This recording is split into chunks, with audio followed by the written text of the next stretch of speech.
தென்மேற்கு பருவமழை சராசரியை விட அதிகமாக இருந்தாலும் குறைவாக இருந்தாலும் கிராமங்களும் நகரங்களும் வெள்ளத்தில் மிதக்கும் நிகழ்வு ஆண்டுதோறும் நடந்து கொண்டேதான் இருக்கிறது. தற்போதும் பல மாநிலங்கள் வெள்ளத்தில் தத்தளித்துக் கொண்டுதான் இருக்கின்றன.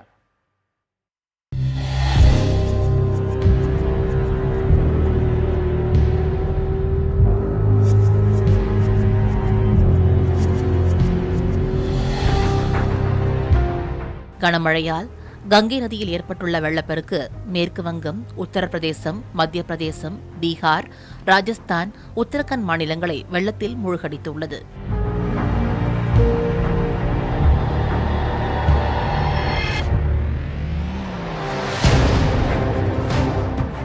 கங்கை நதி கரையை ஒட்டி வசித்த லட்சக்கணக்கான மக்கள் வீடுகளையும் உடைமைகளையும் இழந்து தவிக்கின்றனர்.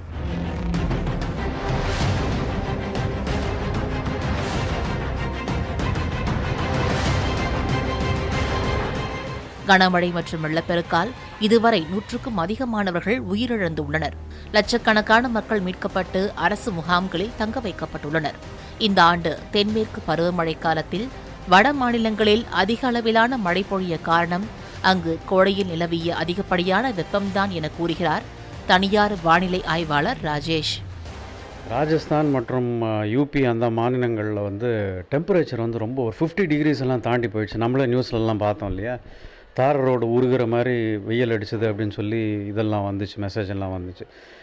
அந்த அளவுக்கு அதிகமான தாக்கம், வெயிலுடைய தாக்கம் அந்த மாநிலங்களில் இருந்ததுனால இந்த சவுத் வெஸ்ட் மான்சூன் அப்படியே அது சக் பண்ணிடுச்சு.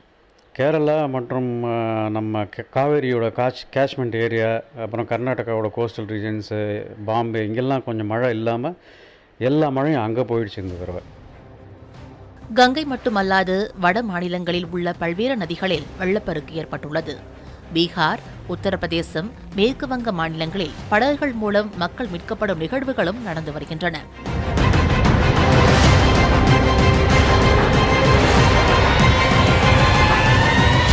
ஹெலிகாப்டர்கள் மூலம் உணவு மற்றும் குடிநீர் விநியோகம் செய்யப்பட்டு வருகிறது. அந்தந்த மாநில அரசுகளும் மத்திய அரசும் மீட்புப் பணிகளை துரிதப்படுத்தியுள்ளன. கனமழை மற்றும் வெள்ளப்பெருக்கு தற்போது ஆயிரக்கணக்கான கிராமங்களை புரட்டி போட்டிருந்தாலும் நவீனமான நகரங்களையும் இவை விட்டு வைக்கவில்லை.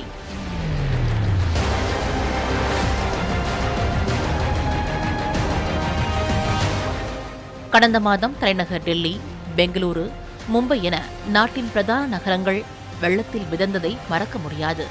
டெல்லியில் மழையால் சாலைகளில் நீர் தேங்கி போக்குவரத்து ஸ்தம்பித்து போன நிகழ்வு நாட்டையே இதுகுறித்து பேச வைத்தது. பெங்களூரு நகரிலோ குடியிருப்புகளையும் சாலைகளையும் வெள்ள நீர் சூழ பெங்களூரு வாசிகள் படகுகள் மூலம் மீட்கப்பட்டனர்.